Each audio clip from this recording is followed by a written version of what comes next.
Hello viewers, welcome to my channel. मैं हूं physio Abhijit और आज इस वीडियो में मैं आपको बताऊंगा कुछ बहुत ही इंपॉर्टेंट टिप्स जिससे आप अपने कमर दर्द को पूरी तरीके से ठीक कर पाएंगे। सो व्यूअर्स, यदि आपको लंबे समय से कमर दर्द बना हुआ है तो आप इस वीडियो को ध्यान से एंड तक ज़रूर देखें। सो व्यूअर, जो कमर दर्द होता है यानी कि लो बैक पेन होता है वो आमतौर पर मैकेनिकल होता है। इसको ठीक करने के लिए और ये जो पेन है वो वापस से फ्यूचर में वापस ना आए, इसके लिए हमें कुछ बायोमैकेनिकल तरीके से बदलाव करने होंगे जिससे ये जो लोड या स्ट्रेस हमारे कमर पर बना हुआ है जिसके कारण ये कमर दर्द हो रहा है उसको हम ठीक कर सकें। सो व्यूअर्स, वीडियो में आगे बढ़ते हैं और आज जो मैं टिप्स आपको बताने वाला हूँ उससे आपका कमर दर्द जो है वो पूरी तरीके से ठीक होगा। सो व्यूअर, जब हम गलत पोस्चर में ज़्यादा देर तक खड़े रहते हैं, बैठे रहते हैं या कोई भी एक्टिविटी करते हैं तो इससे क्या होता है, हमारी कमर पर एक लगातार दबाव बना रहता है, एक स्ट्रेस बना रहता है जिससे आपको कमर दर्द हो सकता है, आपका कमर दर्द बढ़ सकता है। सो व्यूअर्स, ज़्यादातर लोग इस तरीके से झुककर बैठते हैं जिसे हम स्लाउच सिटिंग कहते हैं। ऐसा करने से आप बचें। आप इस तरीके से सीधे बैठें और एक चेयर का इस्तेमाल करें। आप एक प्लास्टिक की कुर्सी का इस्तेमाल करें। इससे क्या होगा, आपकी कमर को एक फर्म सपोर्ट मिलेगा जो कि सोफे पर बैठने से या सॉफ्ट आर्म चेयर पर बैठने से नहीं मिलता। इसके साथ साथ आप एक टॉवेल का रोल बनाएं या फिर जो मार्केट में अवेलेबल लंबा रोल होते हैं उनको आप लाएं। ये जो टॉवेल रोल है इसको आपको कमर के पीछे इस तरीके से प्लेस करना है। इससे क्या होगा, आपकी जो स्पाइन है उसको सपोर्ट मिलेगा। टॉवेल रोल को आप जहां बेल्ट पहनते हो उसके थोड़ा सा ऊपर लगाएं, इस खाली हिस्से में। इससे आपकी कमर को सपोर्ट मिलेगा और अपराइट पोस्चर मेंटेन करने में मदद मिलेगी। कुछ लोग इस तरीके से हाइपर लॉर्डोटिक पोस्चर में खड़े होते हैं। इससे भी क्या होता है, हमारी जो लंबा स्पाइन है उस पर लगातार एक दबाव बना रहता है और कमर दर्द आपको हो सकता है।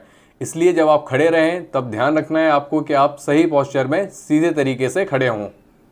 सोते वक्त आपका जो गद्दा है वो यदि बहुत ज़्यादा सॉफ्ट है तो आपकी जो स्पाइन है उसको सपोर्ट नहीं मिलेगा। इसी तरीके से कुछ लोग जो होते हैं वो खटिया पर सोते हैं और यदि वो खटिया इस तरीके से झुक जाती है तो भी आपकी जो स्पाइन है उसको सपोर्ट नहीं मिलता।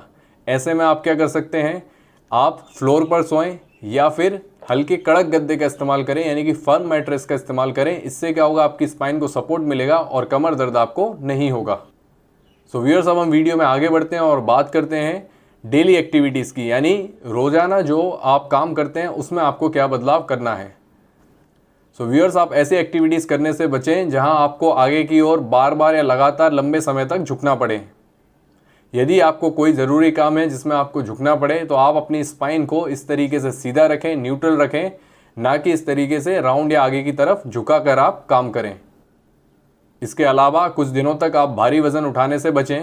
यदि आपको कोई वज़न उठाना भी है तो आपको सही टेक्निक के साथ यानी सही तकनीक के साथ उस वज़न को उठाना है। सही तकनीक वज़न उठाने की क्या होती है इस पर ऑलरेडी बहुत पहले मैं एक वीडियो बना चुका हूं जिसका लिंक आपको डिस्क्रिप्शन में मिल जाएगा और साथ ही साथ इस वीडियो के एंड स्क्रीन पर क्लिक करके भी आप उस वीडियो को देख सकते हैं। सो व्यूअर्स, अब हम वीडियो में आगे बढ़ते हैं और बात करते हैं कोर स्टेबिलिटी की। सो व्यूअर्स, कमर दर्द के कारण हमारी जो कोर स्टेबिलिटी है वो कम हो जाती है। व्यूअर्स, कोर स्टेबिलिटी से हमारी जो स्पाइन है वो स्टेबल रहती है और जब हम हाथ पैर की मूवमेंट करते हैं उस वक्त हमारी स्पाइन पर गैर ज़रूरी या बहुत ज़्यादा मूवमेंट नहीं होती यदि हमारी कोर स्टेबिलिटी अच्छी हो। लेकिन कमर दर्द के केस में हमारी जो कोर स्टेबिलिटी है वो कम हो जाती है। इसलिए यदि आप कमर दर्द को ठीक करना चाहते हैं तो कोर स्टेबिलिटी पर काम करना बहुत ज़रूरी है। सो व्यूअर्स, कोर स्टेबिलिटी के लिए आप मैकगिल बिग 3 एक्सरसाइजेस कर सकते हैं जिसमें कर्ल अप, साइड प्लैंक और बर्ड डॉग जैसी एक्सरसाइजेज आती हैं। इसके अलावा आपको हैमस्ट्रिंग और ग्लूट मसल्स को भी स्ट्रेंथन करना होगा, उनकी ताकत को बनाए रखना होगा और बढ़ाना होगा। सो व्यूअर्स, कमर दर्द के लिए कोई भी स्पाइनल एक्सरसाइज जब आप करें तो आपको एक चीज़ ध्यान में रखनी है कि सुबह उठने के 1 घंटे बाद ही आप इन एक्सरसाइजेस को करें, क्योंकि सुबह आपकी जो डिस्क होती है, गद्दी होती है, उसमें हाइड्रोस्टैटिक प्रेशर बढ़ा रहता है जिसके कारण आपका जो कमर दर्द है वो और ज़्यादा बढ़ सकता है। इसलिए ध्यान रखें कि ये जो एक्सरसाइजेज हैं वो आपको उठने के 1 घंटे बाद ही करनी है।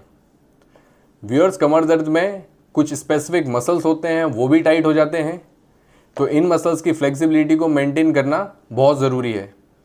इनमें erector spinae, iliopsoas, quadriceps, hamstring, gastrocnemius और साथ ही साथ हिप के जो एक्सटर्नल रोटेटर मसल्स हैं वो टाइट हो जाते हैं। तो इन मसल्स की फ्लेक्सिबिलिटी को मेंटेन करना ज़रूरी है। एक्सरसाइज से, सॉफ्ट टिश्यू थेरेपी से और ट्रिगर पॉइंट ड्राई नीडलिंग से हम इन मसल्स की फ्लेक्सिबिलिटी को बनाए रख सकते हैं। सो व्यूअर्स, वीडियो में आगे बढ़ते हैं और आते हैं हम अपने आखिरी पॉइंट पर। सो व्यूअर, जो आखिरी पॉइंट है वो ये है कि यदि आप एक स्पोर्ट्समैन हैं तो आपको अपनी टेक्निक को एनालाइज करना चाहिए कि कहीं आप उसमें गलती तो नहीं कर रहे। फॉर एग्जाम्पल, दौड़ते वक्त यदि आपकी पेल्विस एंटीरियरली या लेटरली टिल्ट रहेगी तो आपके लंबर स्पाइन पर स्ट्रेस आएगा, जोर आएगा, जिसके कारण आपको कमर दर्द हो सकता है। सो व्यूअर्स, यदि आप अपने कमर दर्द को ठीक करना चाहते हैं तो आपको अपनी टेक्निक को भी ठीक करना होगा। सो व्यूअर्स, इन टिप्स का इस्तेमाल करके आप अपने कमर दर्द से बच सकते हैं। सो व्यूअर्स, आज की वीडियो में इतना ही। उम्मीद करता हूँ आपकी वीडियो पसंद आई होगी, तो वीडियो को लाइक कर दें, चैनल को सब्सक्राइब कर दें और साथ ही साथ बेल आइकन दबाना ना भूलें ताकि आगे आने वाली वीडियोस की नोटिफिकेशन आपको मिलती रहे। इसके अलावा यदि आपके मन में कोई सवाल है तो कमेंट में ज़रूर मुझे लिखकर बताएं। और यदि आप मुझसे ऑनलाइन कंसल्टेशन लेना चाहते हैं, ऑनलाइन रिहैब कराना चाहते हैं, तो स्क्रीन पर दिए गए नंबर पर कॉल या व्हाट्सएप करके ज़रूर संपर्क करें। अगर आप स्टॉक मार्केट से अच्छा पैसा कमाना चाहते हैं तो आज ही ज्वाइन करें trade with CA Tejas Telegram पर, वो भी बिल्कुल फ्री। इसमें आपको मिलेगी डेली इंसाइट्स, एक्सपर्ट टिप्स और एक्सक्लूसिव ट्रेडिंग कॉल्स। टेलीग्राम का लिंक आपको डिस्क्रिप्शन में मिल जाएगा।